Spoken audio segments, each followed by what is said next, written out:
فہد نے جسمین کو بے رحمی سے بستر پر پھینک دیا، جس سے اسے ہلکا سا درد ہوا۔ لگتا تھا کہ اسے ہلکی سی چکر آ گئی ہو۔ جب تک وہ ہوش میں آئی، فہد نے زور سے قمیض پھاڑ کر اپنا جسم اس کے جسم سے ملا لیا۔ فہد، تھوڑا نرم رہو۔ لیکن فہد نشے میں تھا اور سامنے جو خوبصورت منظر تھا اس نے اسے پورے طور پر قابو کر لیا تھا، اس لیے وہ اس کی بات سن نہیں رہا تھا بلکہ غصے بھرے لہجے میں پوچھتا رہا، ایک بات بتاؤ، کیا تم کبھی کسی اور مرد کے ساتھ رہی ہو جب تم اتنی بے تاب ہو؟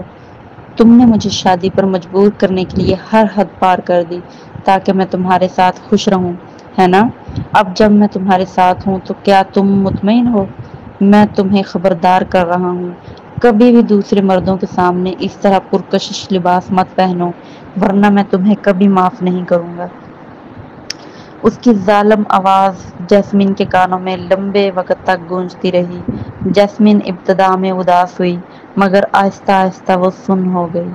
اسے اندازہ نہیں تھا کہ وہ رات کتنی دیر تک یہ سب کرتی رہی، مگر آخر کار اتنی تھک گئی کہ بے ہوش ہو گئی۔ جب فہد اگلے دن جاگا، اس کا سر اور پیٹ خراب محسوس ہو رہا تھا۔ وہ اٹھا تو پایا کہ وہ مین بیڈ روم کے بستر میں سو رہا ہے، جو اس منظر سے بالکل مختلف تھا جس سے وہ عادتاً جاگتا تھا۔ بستر کافی بے ترتیبی کا شکار تھا اور کمبل میں کسی عورت کی مانوس خوشبو تھی، لیکن فرش پر کپڑے اور ٹشو پیپر سب غائب تھے۔ وہ سر پکڑ کر حیران ہوا۔ ایسا لگتا تھا کہ جب بھی وہ جیسمین سے ملتا ہے اس کا قابو کھو بیٹھتا ہے اور خود سے الگ ہو جاتا ہے۔ یہ سوچ کر وہ پریشان ہو کر اٹھا اور باتھ روم کی طرف گیا۔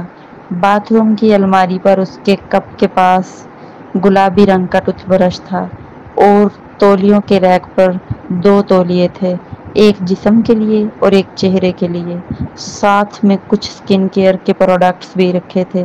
وہ اپنی بھویں چڑھایا۔ نہانے کے بعد وہ چینجنگ روم میں گیا اور وارڈروب کا دروازہ کھولا۔ جو اس نے دیکھا وہ صرف مردانہ کپڑے نہیں تھے بلکہ ان کے ساتھ کچھ خواتین کے کپڑے بھی لٹکے ہوئے تھے۔ مردانہ اور زنانہ کپڑوں کا یہ ساتھ دیکھ کر وہ چند لمحے کے لیے حیران رہ گیا، تبھی اسے احساس ہوا کہ وہ واقعی شادی شدہ ہے۔ جیسمین اب اس کی بیوی تھی۔ وہ کافی دیر تک وارڈروب کے سامنے کھڑا رہا۔ جب وہ تیار ہو کر باہر نکلا تو کچن سے کٹنگ بورڈ کی آواز آ رہی تھی۔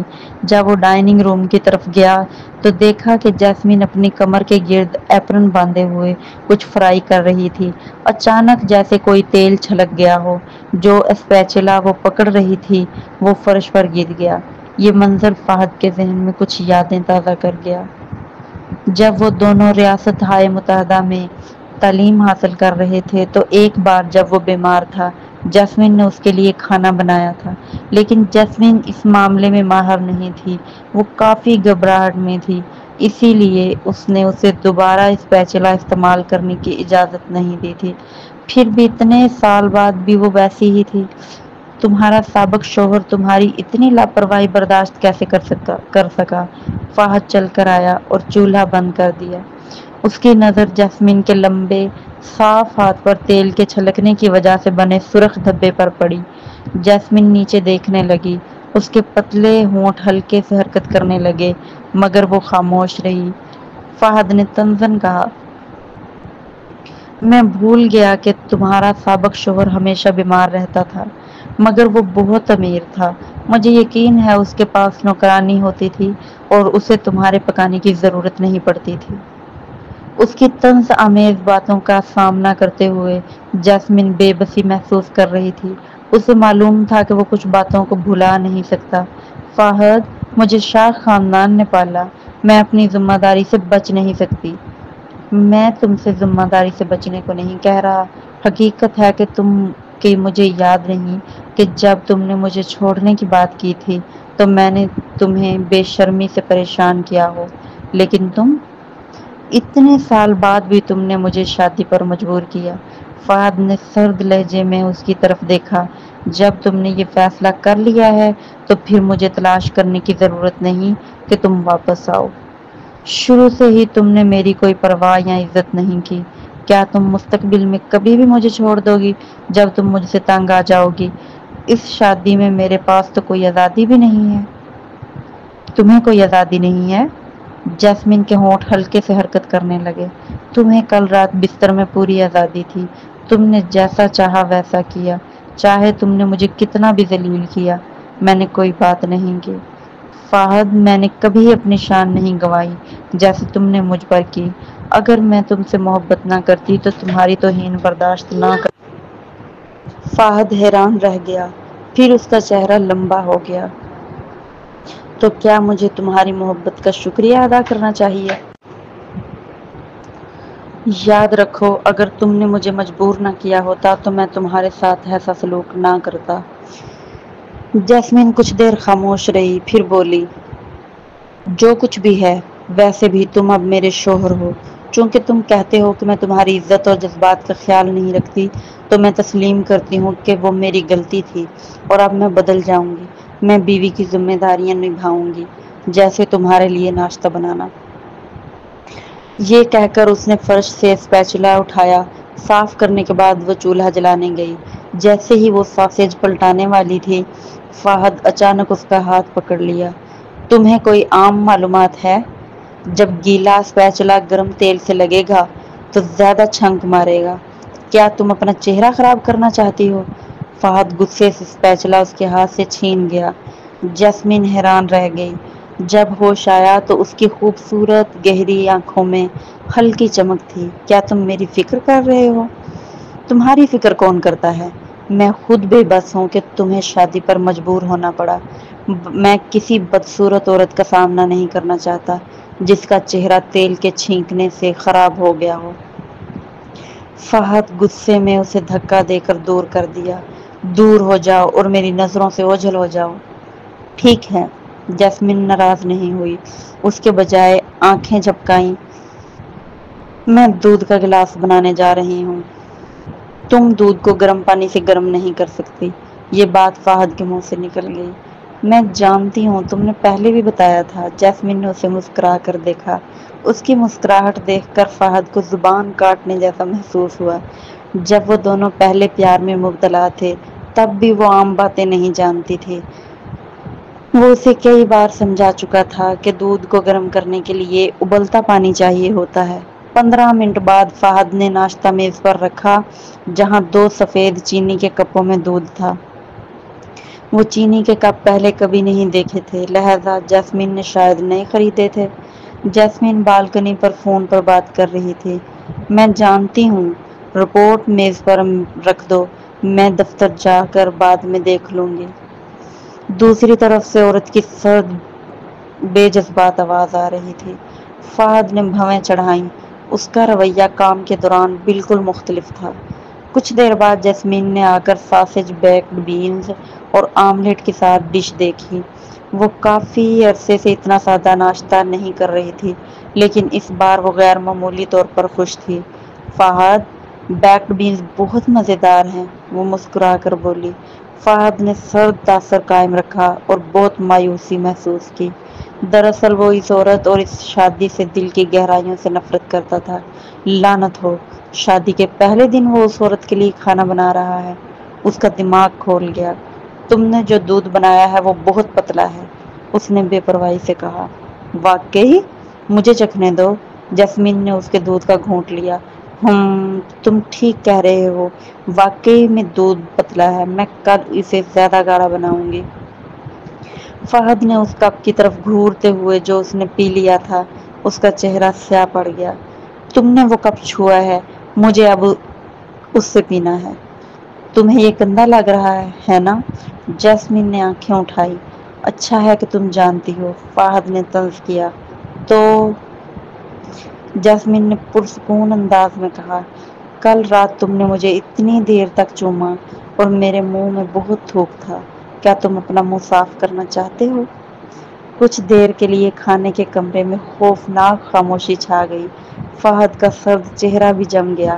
کچھ ہی دیر بعد اس نے کرسی کو ٹھکانے لگا دیا اور چینجنگ روم میں گیا، کوٹ پہنا اور چلا گیا۔ جب جیسمین نے دیکھا کہ فہد اپنا فون اٹھا کر دروازے کی طرف چل دیا ہے تو اس کے ہونٹ بے بسی سے ہلنے لگے۔ فہد کا وہ رویہ کافی بچگانہ تھا۔ کیا اس کی وہ ایک بات اسے اتنا ناراض کر گئی کہ وہ ناشتہ کیے بغیر چلا جانا چاہتا تھا؟ فہد نے نیچے سر جھکا کر جوتے بدلتے ہوئے اس کی طرف دیکھا بھی نہیں۔ جوتا پہنتے ہی اچانک ایک حسین جسم اس کے پیچھے سے دونوں ہاتھ اس کے سینے پر رکھ کر لپٹ گیا۔ شوہر جی، میں مذاق کر رہی تھی، عورت کی نرم آواز پیچھے سے آئی۔ تمہیں یقین ہے کہ تم ناشتہ نہیں کرو گے؟ تم نے خود محنت سے بنایا ہے، اگر تم نہیں کھاؤ گے تو وہ سب میرا ہو جائے گا۔ فہد کا جسم اچانک سخت ہو گیا، خاص طور پر وہ نازک جسم جو اس سے چمٹا ہوا تھا، اور اس کا شوہر جی کہنا اسے چکرا دے رہا تھا۔ کچھ کھا لو، تم نے کل رات بہت پی لیا تھا، اگر ناشتہ نہیں کرو گے تو پیٹ خراب ہو جائے گا۔ جاسمین نے قائل کرنے کی کوشش کی۔ میں نہیں کھاؤں گا۔ فہد نے اس کے ہاتھ کھینچ لیے اور غصے میں چلا گیا۔ دروازہ بند ہوتے ہی اس کے دل میں ایک خالی پن کا احساس ہوا۔ اس نے کنٹرول کھو دیا اور دیوار کو لات ماری۔ لعنت ہو، وہ تو بس ایک عورت تھی، ہے نا؟ وہ صرف اسے شوہر جی کہہ رہی تھی۔ وہ عورت زہر کی طرح تھی، اسے ہر وقت ہوشیار رہنا تھا اور اس کے جال میں نہیں پھنسنا تھا۔ لیکن اگر اس نے خود بنایا ہوا ناشتہ نہ کھایا تو وہ عورت اس کا فائدہ اٹھا لے گی۔ فہد کا مزاج بے حد خراب تھا۔ جب وہ گاڑی میں بیٹھا اور اپنے رویے کو یاد کیا تو اسے لگا کہ وہ اپنی 30 سالہ زندگی کو ضائع کر چکا ہے۔ کچھ دیر بعد جب وہ محلے سے نکل رہا تھا، گیٹ کے قریب ایک دواخانہ دیکھا۔ اچانک اس کے ذہن میں ایک خیال آیا۔ کل رات انہوں نے کوئی احتیاطی تدبیر استعمال نہیں کی تھی۔ کچھ لمحے ہچکچانے کے بعد اس نے گاڑی روک کر دواخانے میں گیا۔ جلد ہی واپس آ کر گاڑی چلائی۔ دروازہ کھولا تو جاسمین ناشتہ ختم کر کے برتن دھو رہی تھی۔ اس نے اسے آتے دیکھا تو حیرت سے آنکھیں چمکائیں۔ شوہر جی، آپ پھر آ گئے؟ میں نے سوچا آپ دفتر گئے ہیں، اسی لیے بچا ہوا کھانا کچرے میں پھینک دیا۔ فہد نے کچرے کے ڈبے میں پڑی ساسیج پر نظر ڈالی۔ کچھ دیر کے لیے اس کے پیٹ میں کچھ ہلنے لگا اور اس کا چہرہ پہلے سے بھی زیادہ سرد ہو گیا۔ اس نے ایک دوا کا ڈبہ نکالا اور جاسمین کی طرف پھینک دیا۔ یہ کھاؤ۔ جاسمین نے دوا کا نام دیکھا تو ایسا لگا جیسے دل میں کوئی درد گھونپا گیا ہو۔ پھر اس نے دوا کچرے میں پھینک دی۔ میں یہ نہیں کھاؤں گی۔ فہد نے مایوسی سے اپنی آنکھیں پھیلا دیں۔ جاسمین؟ جاسمین اس سے نہیں ڈری، کیونکہ عموماً لوگ اس سے ڈرتے تھے۔ فہد، ہم اب جوان نہیں رہے، اگر میں حاملہ ہو گئی تو بچے کو جنم دوں گی۔ لوگ اسے ظالم، بے رحم اور شیطان جیسی عورت کہتے تھے جو کچھ نہیں چاہتی، لیکن کوئی نہیں جانتا تھا کہ وہ اپنے پرانے کلاس فیلو کی دل سے عزت کرتی تھی جو بچوں کے ساتھ کلاس کے اجلاس میں آئے تھے۔ در حقیقت حاملہ ہونا اس کے لیے آسان تھا، بس تھوڑے پیسے خرچ کرنے ہوتے اور وہ اعلیٰ معیار کا سپرم خرید سکتی تھی، لیکن وہ بچہ اس مرد کا نہیں ہوتا جس سے وہ محبت کرتی تھی۔ فہد چونک گیا۔ ہم پہلے ہی شادی شدہ ہیں تو اگلا قدم بچہ پیدا کرنا ہی فطری بات ہے۔ مجھے پرواہ نہیں کہ تم میرے بارے میں کتنے ضدی ہو، میرا تم سے طلاق لینے کا کوئی ارادہ نہیں ہے۔ جاسمین نے فہد کو مضبوطی سے دیکھا۔ بالکل، تم انتظار کر سکتے ہو جب تک ہم طلاق نہ لے لیں۔ تم غیر معقول ہو۔ فہد پھر سے چل دیا، لیکن اس بار وہ پریشان اور حیران تھا۔ اس نے کبھی سوچا بھی نہ تھا کہ جاسمین کو اس قدر شدید خواہش ہوگی کہ وہ اس کا بچہ پیدا کرے۔ شیخ کارپوریشن میں ایک چھوٹا اجلاس سینئر ایگزیکٹوز کے ساتھ ایک کشادہ دفتر میں منعقد ہوا۔ فہد کوچ کے سب سے دائیں کنارے پر بیٹھا تھا۔ اس کا تراشا ہوا جبڑا، جیسا کہ ہمیشہ ہوتا تھا، لاپرواہ اور دور محسوس ہو رہا تھا۔ تاہم آج وہ اپنے ہاتھ میں دستاویز کو طویل عرصے تک دیکھ رہا تھا، جیسے کہ اس کی توجہ کہیں اور ہو۔ صدر شیخ، کئی بار پکارے جانے کے بعد فہد اپنی خیالات کی دنیا سے واپس آیا۔ اس نے اپنا سر اٹھایا تو چند سینئر ایگزیکٹوز اسے گھور رہے تھے۔ جس نے اس کا نام پکارا وہ سیلز ڈپارٹمنٹ کے جنرل مینیجر ولبر کمنگ تھا۔ ولبر نے کھانسی کی اور اپنے جسم کو فہد کی طرف جھکایا۔ گہری آواز میں کہا، چیئرمین شیخ، گراہم کنسٹرکشن کی آخری قسط $50 ملین کے بارے میں بات کر رہے تھے۔ انہوں نے پوچھا کہ آپ کا کیا خیال ہے؟ فہد کو بات سمجھ آ گئی۔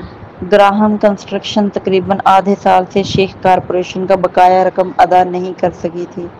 مجھے معلوم ہوا ہے کہ گراہم کنسٹرکشن کو غلط معلومات ملی تھی، اس لیے انہوں نے ایک زمین بہت مہنگے داموں خریدی جس سے ان کی مالی زنجیر ٹوٹ گئی۔ اگر ہم عدالت سے قرض مانگیں گے تو نتیجہ یہ ہوگا کہ وہ اپنی جائیداد بیچ کر قرض ادا کریں گے۔ جہاں تک مجھے معلوم ہے، گراہم کنسٹرکشن کی جائیدادیں مقامی پالیسی کی وجہ سے بہت مہنگی ہیں، اس لیے وہ اسے فروخت نہیں کر سکتے۔ اگر ایسا ہے تو اتنی جائیدادیں لینا بے معنی ہے، فائنانس ڈپارٹمنٹ کے مینیجر ہوپر نے ناراضگی سے کہا۔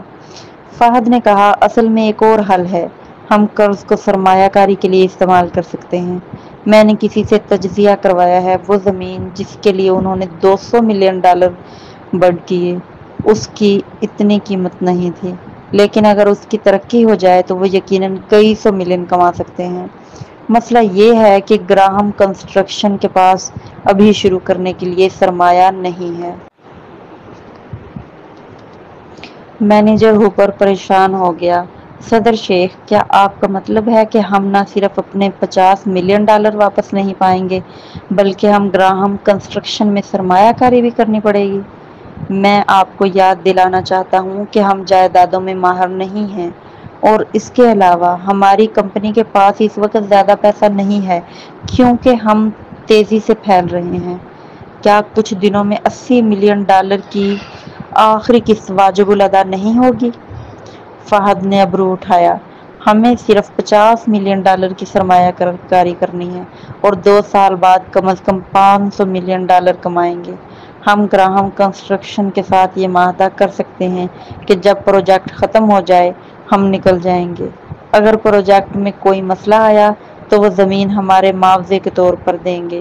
لگتا ہے کہ وہ اس سے متفق ہوں گے۔ میں مشورہ دیتا ہوں کہ ایک ٹیم وہاں جا کر معائنہ کرے۔ نہ صرف ہمیں ان کا معائنہ کرنا ہے بلکہ بجٹ کا بھی تجزیہ کرنا ہوگا۔ فیاض نے سر ہلایا۔ فہد، میں تمہیں اس معاملے کو سنبھالنے دیتا ہوں۔ اجلاس ختم ہونے کے بعد سینئر ایگزیکٹوز ایک ایک کر کے روانہ ہو گئے۔ فہد نے اپنے سامان کو سمیٹا اور جب اٹھا تو فیاض نے سنجیدگی سے کہا، فہد، میں اب ہر روز دفتر نہیں آؤں گا، تم ہی زیادہ تر کمپنی کے امور سنبھالو گے، اس لیے بڑی تصویر پر توجہ دو، خطرات نہ لو، آرام سے اور سنبھل کر کام کرو۔ ابا، فکر نہ کریں، ہماری کمپنی کی تعمیر تقریباً مکمل ہو چکی ہے۔ ہم نے 10 سے زیادہ بڑی کمپنیوں کے ساتھ معاہدے کیے ہیں جن کے پاس بحالی کے فنڈز ہیں۔ مسائل نہیں ہونے چاہیے۔ کل رات گھر کیوں نہیں گئے؟ سنا ہے کہ تم نے ایک سماجی تقریب میں بہت پی لیا تھا۔ ہاں، میں اپنے اپارٹمنٹ میں سویا۔ فہد کا سر تھوڑا درد کر رہا تھا۔ اسے معلوم نہیں کہ والدین کو گھر سے نکلنے کا کیسے بتائے۔ تم نے حال ہی میں بہت محنت کی ہے۔ جب تم رات کو واپس آؤ میں تمہاری ماں سے کہوں گا کہ تمہارے لیے سوپ پکائے۔ فیاض نے فہد کے کندھے پر ہاتھ رکھا۔ صرف کام میں ڈوبے مت رہو، اب وقت ہے کہ گرل فرینڈ بناؤ، تمہاری ماں کافی بے چین ہے۔ فہد بے زبان رہ گیا۔ نیوزی لینڈ کے ساتھ ملاقات ختم ہونے کے بعد شاہ کارپوریشن میں سیکرٹری نے جلدی سے جیسمین کو ایک دستاویز دی تاکہ وہ دستخط کریں۔ صدر شاہ، محکمہ تجارت آپ کو شام 7 بجے ایک سیمینار میں شرکت کی دعوت دینا چاہتا ہے۔ شارون کو بھیجیں تاکہ وہ شرکت کرے۔ جیسمین نے دستاویز پر دستخط کرتے ہوئے کہا، اگر کوئی بہت ضروری کام نہ ہو تو یہ دن میرے لیے کام کو پیچھے کر دیں۔ سیکرٹری حیران رہ گئی اور کچھ دیر تک کوئی جواب نہیں دیا۔ جیسمین کے ساتھ 5 سال کام کرنے والی سیکرٹری جانتی تھی کہ جیسمین کام کی بہت سخت محنت کرتی ہے۔ اوکے، سیکرٹری بے ہوشی میں جواب دیتی ہے۔ آدھے گھنٹے بعد جاسم دروازہ کھول کر اندر آیا۔ جیسمین، تم ہی کو سیمینار کے لیے بلایا گیا تھا، پھر تم مجھے کیوں بھیج رہی ہو؟ آج رات میں اپنی گرل فرینڈ کو کھانے پر لے جانے والا ہوں، کیا تم پہلے ہی اس سے علیحدہ نہیں ہوگے؟ جیسمین نے پوچھا۔ ابھی ایک نئی ملی ہے، جاسم نے سیدھے چہرے سے کہا۔ جیسمین بے الفاظ رہ گئی۔ جب وہ دن رات محنت کر رہی تھی، اس کا بھائی کئی گرل فرینڈ بدل چکا تھا۔ اتنی زیادہ ملاقاتیں بند کرو، تم ابھی نوجوان ہو، تمہیں کام کو زیادہ وقت دینا چاہیے۔ اب جب ابو اور امی زارون کی وجہ سے پریشان رہتے ہیں، میں تنہا کمپنی نہیں سنبھال سکتی اور میں دوسروں پر بھروسہ نہیں کرتی۔ جاسم کو تھوڑی شرمندگی ہوئی، کیونکہ وہ خاندان میں سب سے زیادہ آرام پسند لگتا تھا، مگر وہ بھی بے بس محسوس کر رہا تھا۔ تمہاری عام طور پر رات کی مصروفیت ہوتی ہے نا؟ تم ملاقاتیں نہیں کرنا چاہتی۔ کون جانتا ہے، اگر میں زیادہ ملاقاتیں کروں تو شاید اپنے لیے جلد بہنوئی لے آ سکوں۔ جیسمین نے قلم کھولا اور ہنس دی۔ شاید میں اسے دیکھے بغیر برداشت نہ کر سکوں۔ جاسم حیران ہوا۔ جیسمین، کیا تمہاری طبیعت ٹھیک نہیں؟ میں رات 11 بجے یا 12 بجے تک اوور ٹائم کرتی ہوں۔ یقیناً میرا جسم اس کا برداشت نہیں کر سکتا، جیسمین نے بے دلی سے کہا۔ اور تم میرے ماتحت ہو، اس لیے میرے لیے کام کا انتظام کرنا فطری بات ہے۔ ٹھیک ہے۔ جاسم کے حسین چہرے پر اداسی اور بے بسی چھا گئی۔ سچ میں تاج پہنے سر پر بہت بوجھ ہوتا ہے۔ جیسمین بے زبان رہ گئی۔ وہ حیران تھی کہ اس کے بھائی ایسے کیوں برتاؤ کرتے ہیں، ایک کے ارادے خراب ہیں اور دوسرا سست۔ پچھلی زندگی میں اس نے کیا کیا تھا کہ وہ ان کی بہن بنی؟ ویسے جیسمین، تم اب نوجوان نہیں رہی، اگر کام سے جلدی فارغ ہو جاؤ تو تمہیں بوائے فرینڈ تلاش کرنا چاہیے۔ جاسم نے اسے بہلانا شروع کیا۔ ہارولڈ کافی اچھا ہے اور اس کی صرف تم پر نظر ہے۔ دیکھو، بہنوئی کافی عرصہ پہلے فوت ہو چکے ہیں، تم ہمیشہ اکیلی نہیں رہ سکتی، اور بہنوئی کے جسم، مجھے ڈر ہے کہ تم نے کبھی اس کے ساتھ وہ کام نہیں کیا۔ جاسم شاہ، جیسمین کا خوبصورت چہرہ مدھم ہو گیا۔ ارے میں تو بس حقیقت بیان کر رہا تھا۔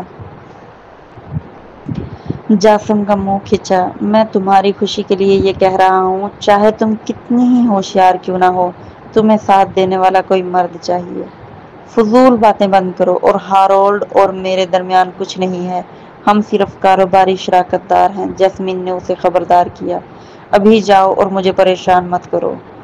پتہ ہے، اب میں نکلتا ہوں۔ جاسم جلدی سے چلا گیا۔ جانے کے بعد اس نے چھپ کر اپنا فون نکالا اور ہارولڈ لینکس کو پیغام بھیجا۔ جیسمین نے آدھا گھنٹہ جلدی، یعنی شام 5 بجے کام سے چھٹی لے کر قریبی ہائپر مارکیٹ کا رخ کیا۔ جب وہ مچھلی کے سیکشن پر پہنچی تو اس نے ایک تصویر کھینچی اور فہد کو بھیجنا چاہا۔ تبھی اسے احساس ہوا کہ اس کے پاس فہد کا اسنیپ چیٹ اکاؤنٹ نہیں تھا۔ اس کے پاس کوئی چارہ نہ تھا، سو اس نے فون کیا۔ آج رات تمہیں کیا کھانا ہے؟ میں ہائپر مارکیٹ میں ہوں، یہاں مچھلی اور جھینگے ہیں۔ فہد کی آواز مختلف اور سنجیدہ تھی۔ تمہیں میرے لیے کھانا پکانے کی ضرورت نہیں ہے، میں رات کا کھانا اپنے والدین کے گھر کھاؤں گا۔ آج ہماری شادی کی رات نہیں ہے، میرا تمہیں کھانا بنانے کا کوئی فرض نہیں ہے۔ جاسمین کی خوبصورت نظروں میں تھوڑا سا اندھیرا چھا گیا۔ اگر تم کھانے کے لیے گھر نہیں آ رہے تو کوئی بات نہیں، مگر تمہیں یہاں آ کر سونا پڑے گا، ورنہ مجھے خود تمہارے گھر جانا پڑے گا اور تمہاری ماں سے پوچھنا پڑے گا کہ میرے شوہر ہونے کے باوجود، شادی شدہ ہونے کے باوجود، رات کو میرے پاس واپس کیوں نہیں آتے۔ جیسمین شاہ، فہد کی آواز فوراً جیسے بارود پھٹ گیا ہو، تم یہ حربہ پھر سے استعمال کر رہی ہو، تمہیں مزہ آتا ہے؟ جب تک کام کریں مزہ آتا رہے گا۔ فہد نے اداس لہجے میں کال بند کر دی۔ جیسمین نے فون ہٹا کر ٹرالی میں رکھی ہوئی سبزیاں دیکھیں۔ ابھی تک رات کے کھانے کے بارے میں جو جوش تھا وہ اب بے معنی لگنے لگا۔ اس نے گہری سانس لی اور پلٹ کر انسٹنٹ نوڈلز کا ایک پیکٹ اٹھایا۔ رات کو شیخ خاندان کے ولا میں جب فہد گھر پہنچا تو اس نے دیکھا کہ فریہ ریان کی باہوں میں لیٹی ہوئی ہے اور کھلے عام اپنی محبت کا اظہار کر رہی ہے۔ اس کے چہرے پر مسکراہٹ شہد جیسی میٹھی تھی۔ یہ اخروٹ چھیلنا مشکل ہے، میرے ہاتھ تھک گئے ہیں، میں مزید چھیلنا نہیں چاہتی۔ ٹھیک ہے، میں کر دیتا ہوں۔ ریان فریہ کو سہلا رہا تھا۔ جب اس نے فہد کی واپسی دیکھی تو ابرو اٹھا کر بولا، ہیلو سسرال والے۔ فہد بے زبان ہو گیا۔ تم دونوں ابھی شادی شدہ نہیں ہو، مجھے اس طرح مت بولو۔ یہ تو جلد یا بدیر ہو جائے گا نا، ریان مسکرا دیا۔ پریا، ریان کھانے کا وقت ہے، مسز شیخ نے آواز دی۔ ریان جلدی سے اخروٹ چھیل کر کھانے کی چیزیں میز پر لے گیا۔ ٹھیک ہے، تم دونوں پہلے کھانا کھا لو اور پھر فلم دیکھنے چلے جاؤ تاکہ دیر نہ ہو جائے۔ مسز شیخ نے ان کی جلد بازی کی حوصلہ افزائی کی۔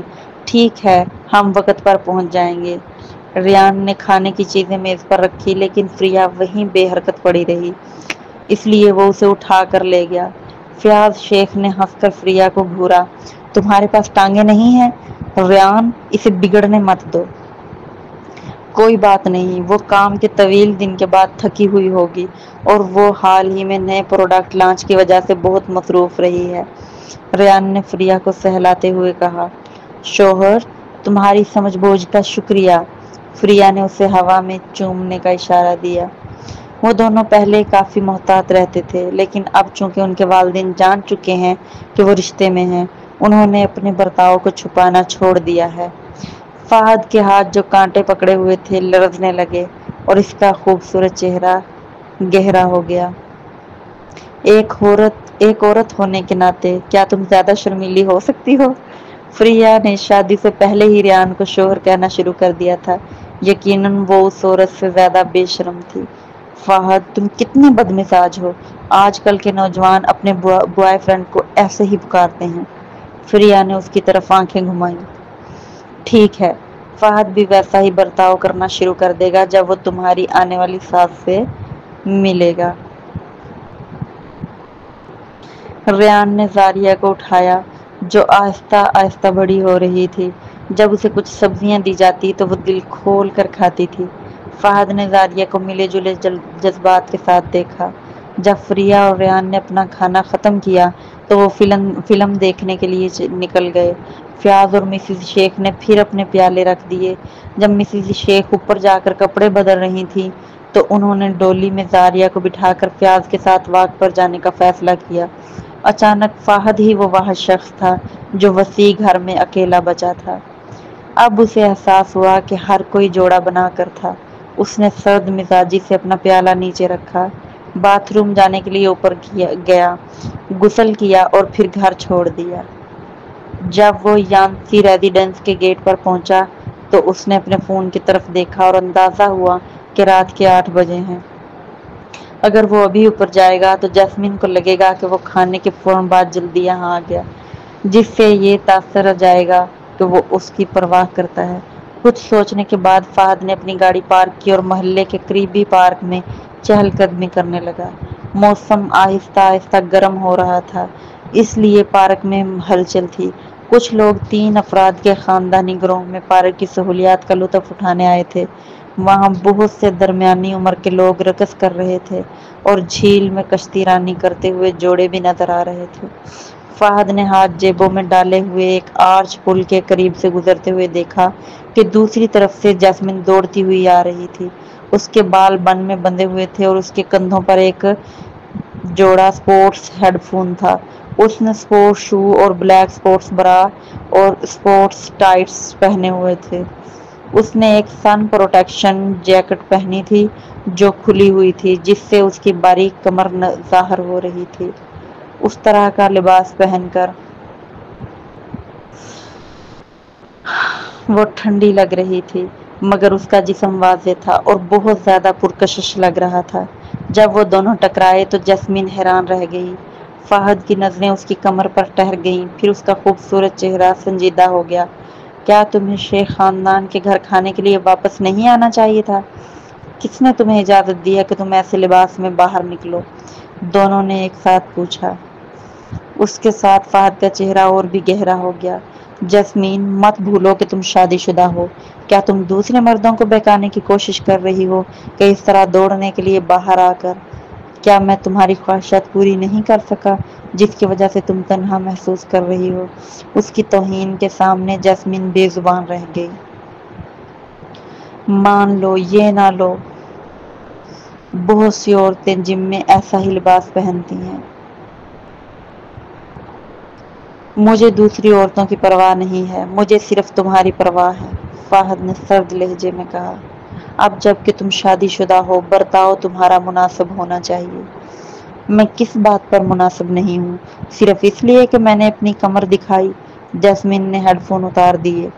میں تمہیں برداشت کر لوں جب تم مجھے دوسرے مواقع پر برا بھلا کہو، لیکن تم سب باتوں کو یا ایک ساتھ مت ملاؤ۔ بہت سی پروفیشنل خواتین بھی جابنگ کے لیے ایسا ہی لباس پہنتی ہیں، اور جب میں باہر ملک رہتی تھی تو وہاں کے پارک میں بھی لوگ جاگنگ کرتے ہوئے اپنی کمر دکھاتے تھے۔ اگر تمہیں لگتا ہے کہ میں غلط ہوں تو انٹرنیٹ پر میری بات شیئر کرو اور دیکھو کہ سب لوگ تمہاری بات سے اتفاق کرتے ہیں یا میری۔ جیسے میں نے کہا، مجھے صرف تمہاری پرواہ ہے۔ فہد اتنا احمق نہیں تھا کہ اس سے انٹرنیٹ پر بحث کرے۔ یقیناً وہ گالیاں سننے کا سامنا کرے گا۔ اصل میں وہ جانتا تھا